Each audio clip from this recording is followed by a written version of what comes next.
누가복음 2장 4절부터 19절까지 보겠습니다.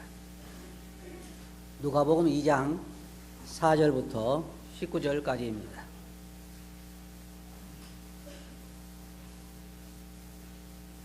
찾으셨어요? 다 같이 한번 읽어보겠습니다. 시작.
예, 감사합니다. 저는 오늘 이 큰 기쁨에 좋은 소식이라고 하는 주제를 가지고 말씀을 드리겠습니다. 사람들에게 있어서 무엇이 가장 큰 기쁨의 소식일까요?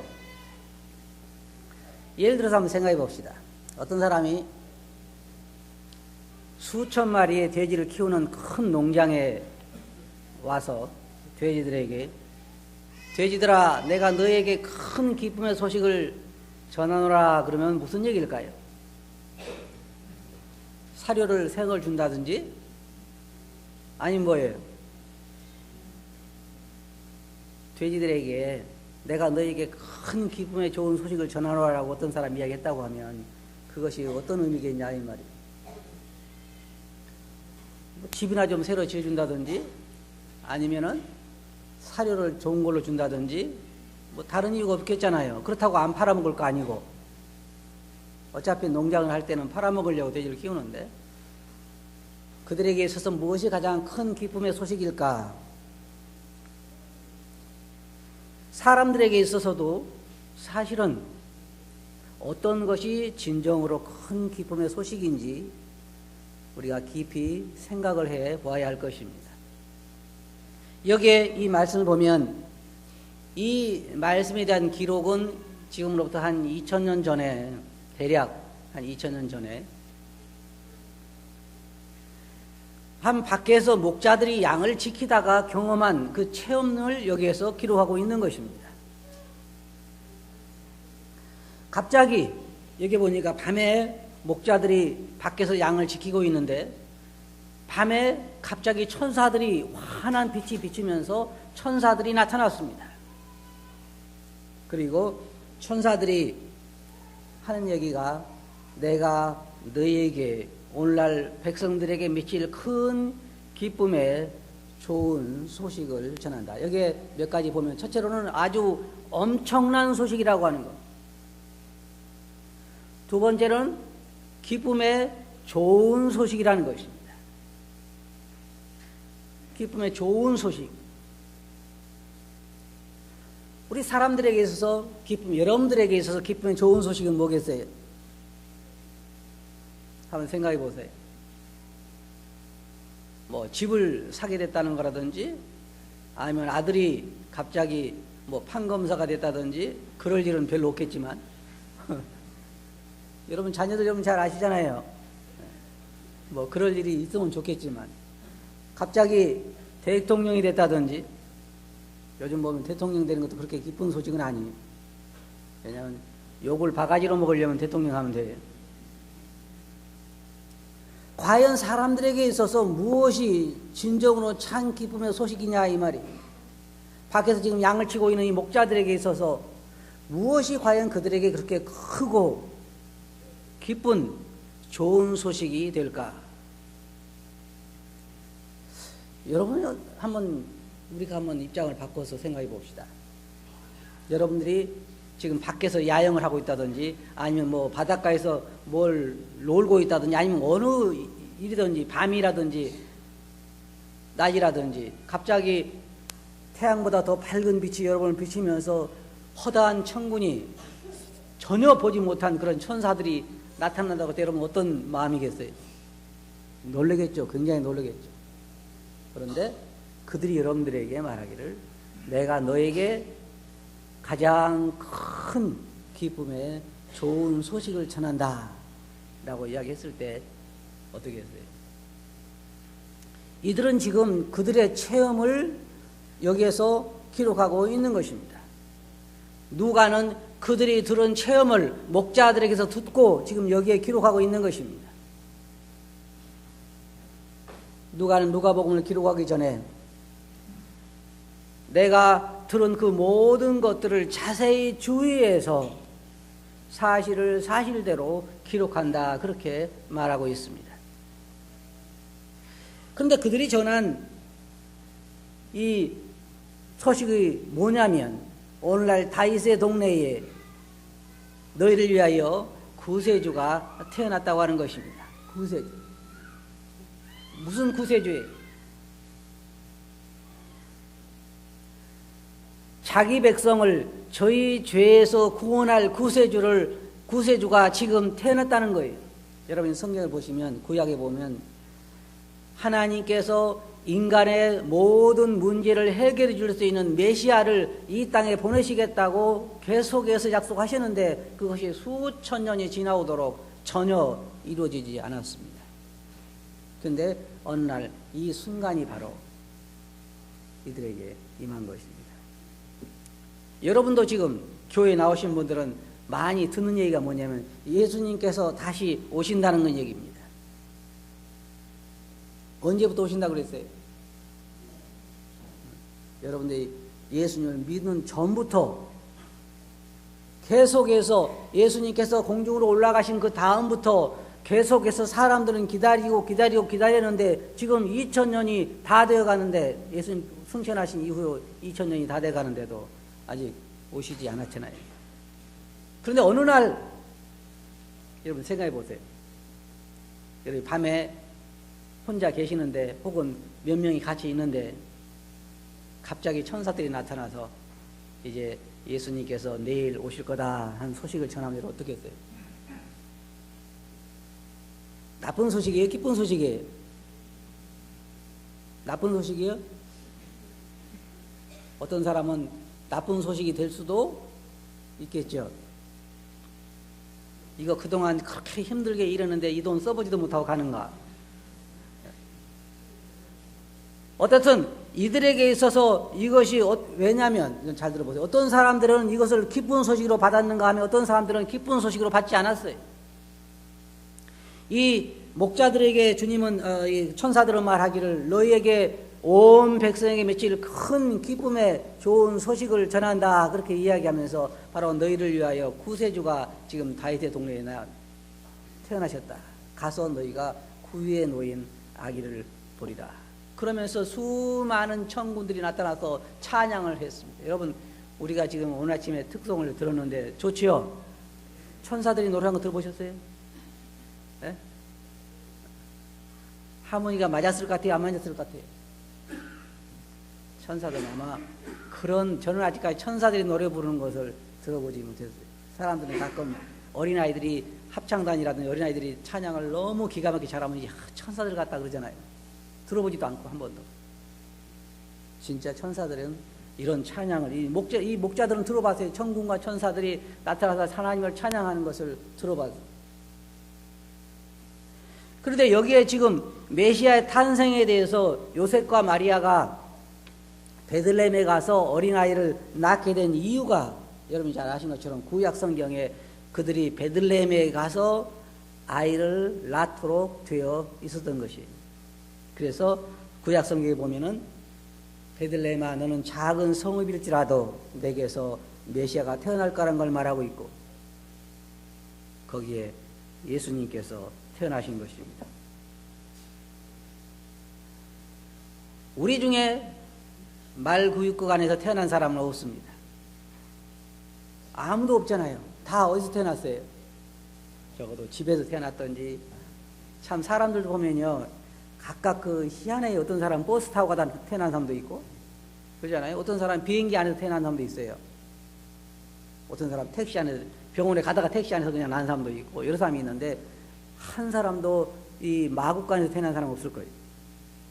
근데 그 위대한 하나님께서 바로 인간의 육체를 입고 이 땅에 오실 때에 마국간에 태어나기로 하신 것입니다.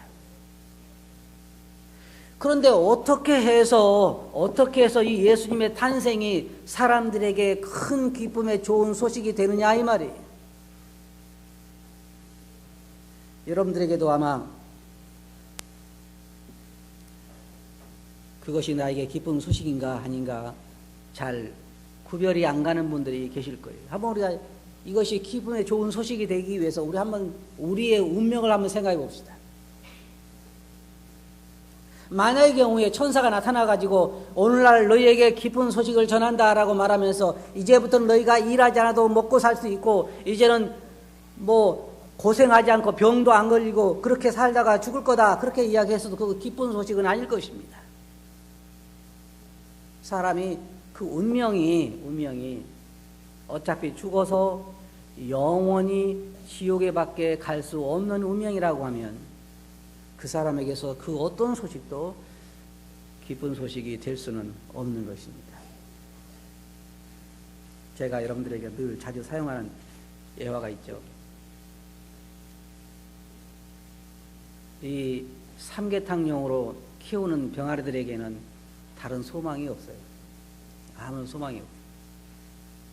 오늘 아침 우리가 부른 노래보다 더 잘 그 병아리가 아무리 꾀꼬리 같은 소리로 노래를 잘한다 할지라도 커서 갈 수 있는 곳은 어디예요? 삼계탕밖에 없어요. 그런데 그런 그 운명, 그것은 아무도 바꿀 수가 없는 거예요. 제가 지금 병아리를 이야기하자고 하는 게 아니에요. 우리 인간의 운명을 생각해 보자 그 말이에요. 사람들은 물질이 많거나 적거나 다 자기 마음속에 있는 그 갈증을 채우지 못해서 괴로워합니다. 사람들이 유명하다고 하는 그런 사람들이 목에 이 밧줄을 메고 자살하는 이유가 어디에 있냐면 그들 마음속에 있는 그 갈증을 채우지 못해서 그러는 거예요. 저는 성경에서 말하고 있는 것처럼 소나 돼지나 개가 훨씬 인간들보다 행복합니다. 저는 그렇게 생각해요. 왠지 아세요? 그들은 죽은 다음에는 더 이상 존재하지 않아요. 죽음으로 끝나는 것입니다. 그러나 불행하게도 인간은 죽음으로 끝나게 되어 있질 않아요. 그렇게 믿든지 말든지 상관이 없어요. 사람들이 그렇게 나는 그렇게 생각 안 한다. 그건 좋아요. 그럼 안 죽나요? 그 후에 운명이 없어요? 그건 부인할 수 없어요. 사람들은 생각해 보세요. 자기는 아무리 하나님을 믿지 않고 신이 없다고 생각하는 사람들도 이 어부들 보면요. 이제 이 겨울철에는 예를 들어 고기를 안 잡다가 이제 봄에 새로 고기를 잡으러 가게 되면 고기를 잡으러 가기 전에 선단을 꾸며서 가기 전에 먼저 뭐부터 시작해요? 제사부터 제사부터. 용왕님에게 혹은 그 어떤 신에게 우리가 고기를 잡으러 가는데 태풍 불어서 우리가 죽지 않고 고기를 많이 잡게 해주시오라고 그들은 거기다가 대고 음식을 차려놓고 절을 하고 신에게 빈단 말이에요. 그들은 말하기를 나는 믿지 않는다고 말하지만 운명을 믿지 않는다고 말하지만 무언가 신에게 그들은 제사를 치러요. 최고의 학벌을 자랑한다고 하는 과학자들도 인공위성을 만들어서 아리랑 혼이 뭐 이런 걸 만들어가지고 발사하기 전에 거기다 대고 절을 해요. 무사히 잘 올라가게 해달라. 사람들은 산에도 절을 하고 남에게도 절을 하고 심지어 짐승의 모양을 만들어 놓고 거기 절을 하고. 왜 그래요? 없다면서. 우리나라의 유명한 사람들도 보면은 용인이 묘자리가 좋다 그러대요. 대통령 날 자리가 많대요, 용인. 그래가지고 묘자리를 용인으로 옮긴 사람도 있대요. 안 믿는다면서. 아무것도 없다면서, 죽은 다음에는 아무것도 없다면서 왜 묘자리는 좋은데 차지하려고 하는지. 저 이해가 안 가요, 이해가 안 가요. 인간의 운명은 그 스스로 벗어버리려고 해도 벗어버릴 수 없는 게 뭐냐면 죽은 다음에 그들이 영혼을 지옥에서 보내야 한다는 거예요. 벗어버릴 수가 없어요. 사람들이 재밌잖아요. 저도 장례식에 자주 가보는데 죽은 다음에는 아무것도 없고 사람은 죽으면 끝난다고 말하면서 죽은 자기 아버지, 자기 어머니 그 상을 보면은 거기다가 사제밥도 해놓고 거기다가 뭐 이 사과, 배 뭐 이렇게 다 해놓잖아요. 왜 해놔요? 아무것도 없다면서. 그건 뭘 말해요? 인간의 본성이 뭘 말하고 있냐면 신이 되신다는 거예요. 그래서 여러분이 뭐라 했어요? 아덴에 보면 알지 못하는 신에게. 문제는 사람들이 알지 못하는 거예요. 신이 없는 게 아니라 알지 못하는 거예요. 그 신이 무엇인지 모르니까 산에도 절을 하고 돌에도 절을 하고. 사람들의 마음이 그래요. 산에도 그냥 그 이상한 게 있어요. 사람들 마음속에. 그 어떤 사람이 우리 저 무봉산에서 가보면 사람들이 처음에 간 사람 돌 하나 던지면 그 다음 사람 또 돌 던지고 그러면 나중에 돌무대 이만큼 쌓이면은 나중에 사람들이 점점 돌을 이렇게 쌓아요. 그러면은 그 돌을 치우는 걸 두려워해요, 사람들이. 왜 그래? 그게 뭐가 있을 거 안에? 신이 있어. 큰 나무도 저희 그 전에 시골에 보면 큰 나무가 있었는데 그 나무도요, 사람들이 베라 그러면요, 아무도 안 베려고. 왜 그래요? 그 뱄다 가면 그 집안이 망하니까. 어떤 사람이요, 그 나무가지를 하나 비웠어요, 용기를 가지고. 근데 꿈에 어떤 사람이 나타나가지고 네가 왜 내 팔을 비웠냐 그래가지고 죽는 줄 알았대요. 그런 얘기 들으면 어때요? 아, 나무. 그러니까 사람들이 큰 나무 밑에 가서 절을 하는 거예요. 여러분 한번 보세요. 큰 나무 밑이라든지 큰 바위 밑이라든가 보면 다 제사 지는 자리가 있어. 음식 차려놓은. 왜 그러냐면 인간의 운명을 그 스스로 자기들이 인식하고 살아가는 거예요. 인간은 죽은 이후의 사후의 세계가 존재하는 거예요.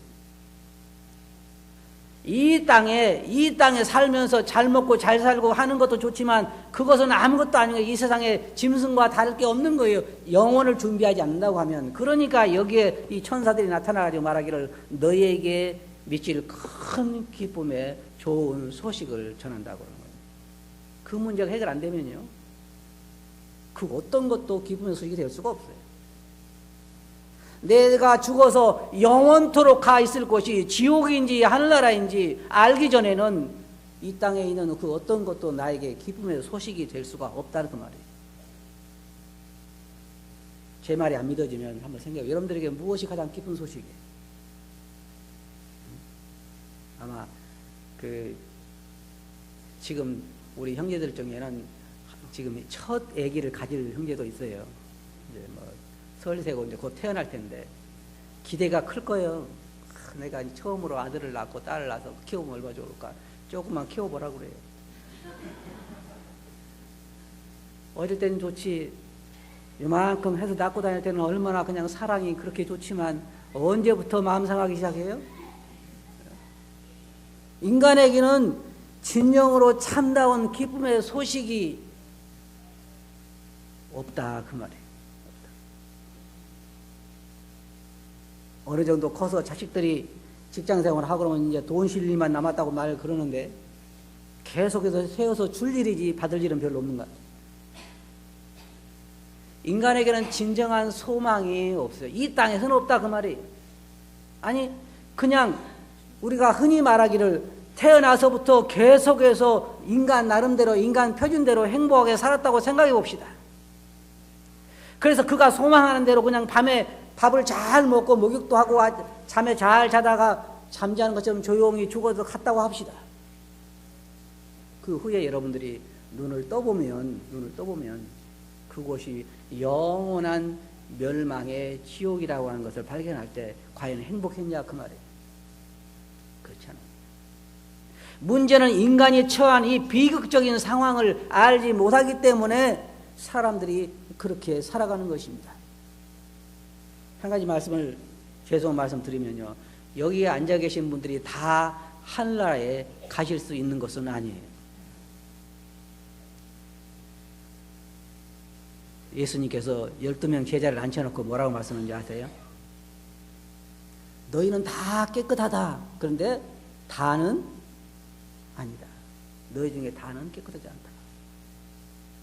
우리와 함께 지금 여기에 앉아서 찬송도 듣고 크리스마스 행사도 보고 기뻐하고 함께 떡도 떼고 형제자매로 부르고 함께 예찬도 나누면서 교제를 수년간 같이 교제를 하다가 여러분 중에 더러는 지옥에 간 사람이 있을까?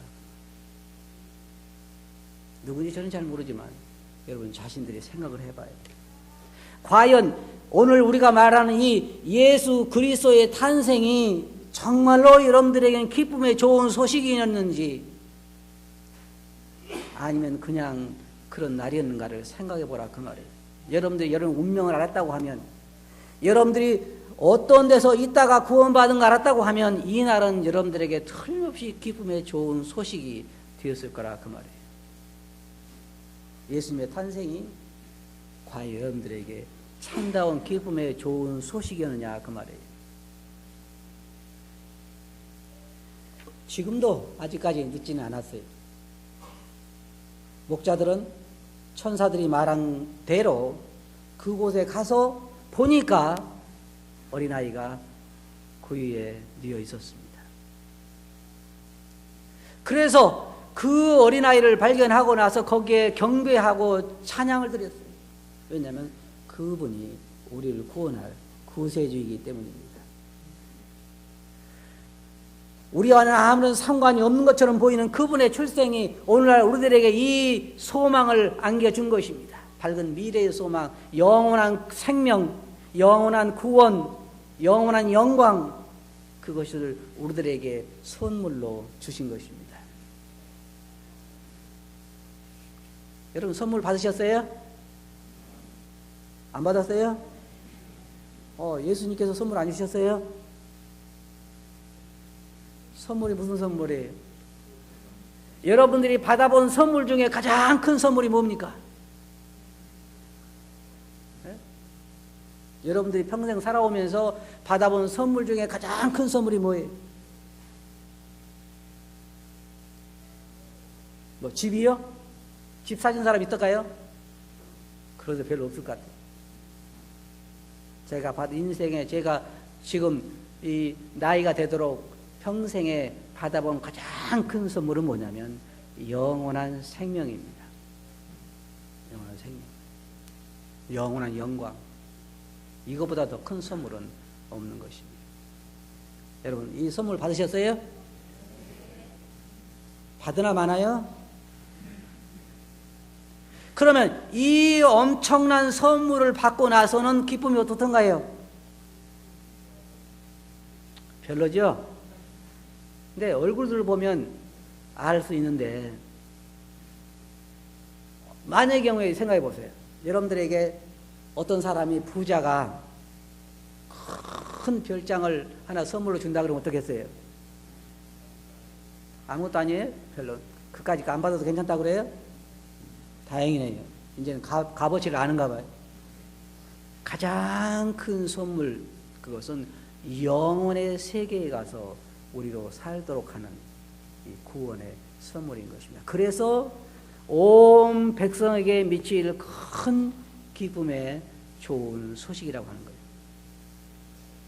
예수 그리스도의 탄생이 없었다고 하면 우리들에게는 소망이 없습니다. 우리들에게 유명한 그러한 연예인들 가운데는 외국에 가서 노름하다가 망해서 온 사람도 있어요. 왜 돈을 싸들고 가가지고 노름을 할까요? 그 마음의 공허함을 채울 수 없는 거예요, 사람. 왜 유명한 사람, 돈 많은 사람들이 자살을 해요? 왜 마약을 하죠? 뭔가 더 나은 기쁨을 추구하는 것입니다. 그러나 거기에 진정한 만족이 없어요. 솔로몬 우리들에게 그렇게 이야기했어요. 헛되니 뭐라고요? 모든 것이 다 헛되도다. 이 성경에 보면 재미있는 얘기가 있어요. 노인이 되면 특별히 한 생각해 보세요. 90살 먹은 할아버지한테 멋있는 찬양단 어때요? 별로 관심 없어 해요. 어디 재밌는데 놀러 가는 거냐? 그것도 별 관심 없어요. 누구 마냥 이쁜 여자들이 있다는 데는 별로 관심 없을 거예요. 90살 먹은 할아버지는. 세상에 이 인생의 종말에 있어서 남는 것은 성경이 말하는 것처럼 남는 것은 수고와 슬픔밖에 남지 않는 것입니다. 그 사람들에게 진정으로 참다운 기쁨의 좋은 소식은 예수 그리스도의 메시아의 탄생밖에 없는 것입니다. 자, 그러면 여기 가운데 아직까지 그 선물을 받지 않은 분이 계시다고 하면 제가 이 선물을 받을 수 있는 방법을 가르쳐 드릴게요. 선물을 어떻게 받아요? 그냥 고맙습니다 라고 받으면 되는 거예요. 예수님께서 그렇게 말씀하셨어요. 내가 문 밖에 서서 두드리노니 누구든지 문을 열면 내가 그에게 들어가서 먹고 그는 나로 더불어 먹으리라. 다시 말해서 예수님 저희 죄를 위해서 십자가에 돌아가셔서 저희 모든 죄를 사하신 것을 감사합니다. 제가 주께서 제게 주신 주께서 약속하신 은혜의 선물을 그 영원한 생명을 제가 받겠습니다라고 주님을 받겠습니다. 주님을 영접하겠습니다라고 말하고 받으면 되는 거죠. 그런데 한번 생각해 보세요. 제게 선물을 주는 사람이 가끔 있어요. 그러면 제가 그런 얘기를 한다고 생각해 보세요.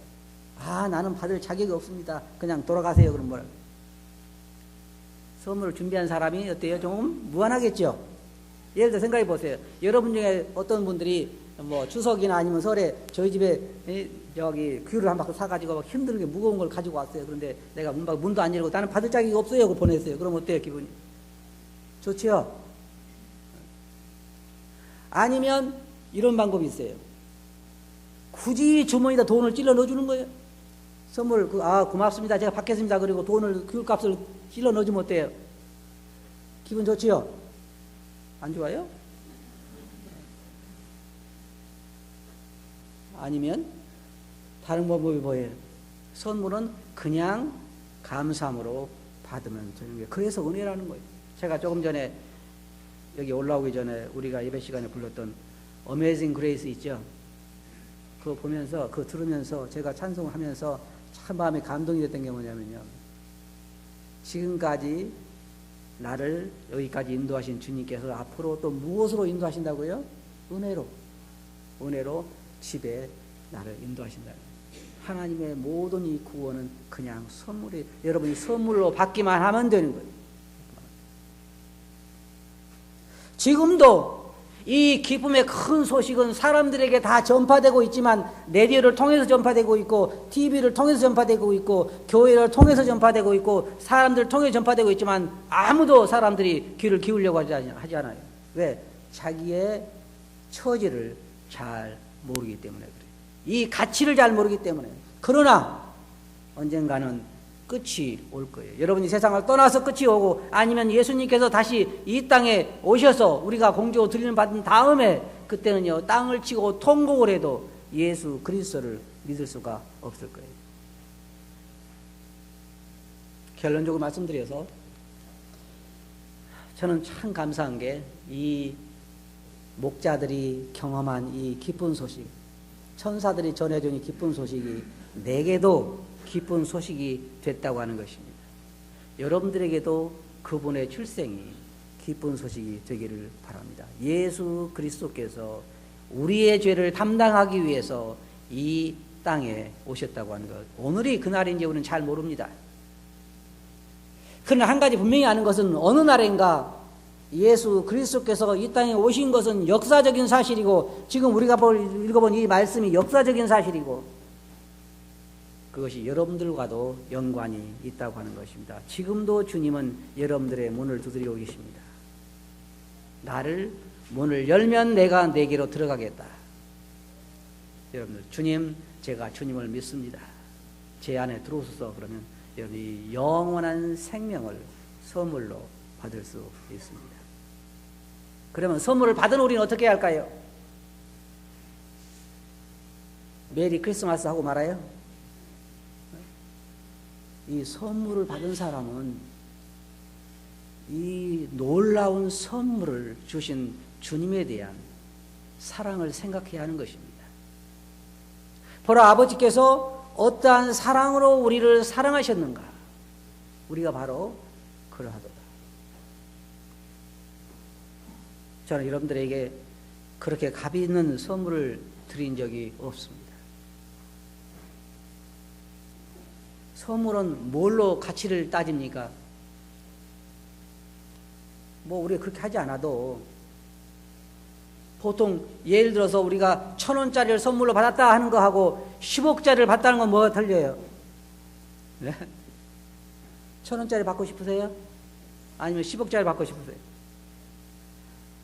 여기 앉아 계신 분 중에 10억짜리 선물할 사람들이 아무도 안 계신 것 같고, 예수님은 얼마짜리예요?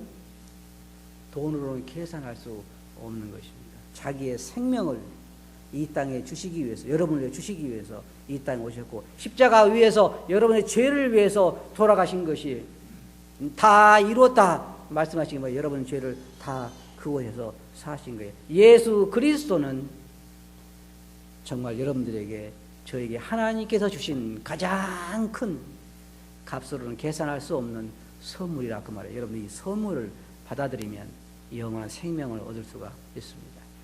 아직까지 예수 믿지 않으신 분들은 꼭 이 선물을, 이번 크리스마스를 맞이해서 그가 왜 기쁨의 좋은 소식인지, 왜 이 땅에 오셨는지, 나와 무슨 상관이 있는지, 내 운명과 어떤 연관이 있는가를 생각하시고 예수 그리스도를 영접하시기 바랍니다.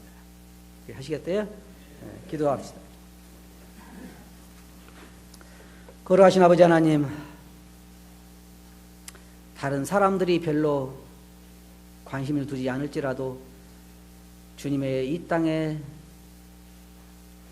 태어나신 것은 저들에게는 큰 기쁨의 소식이 된 것을 진실로 감사합니다. 아버님, 이곳에 앉아 계신 모든 분들에게 주님의 출생이 가장 큰 기쁨의 소식이었다고 고백할 수 있도록 축복해 주시옵소서.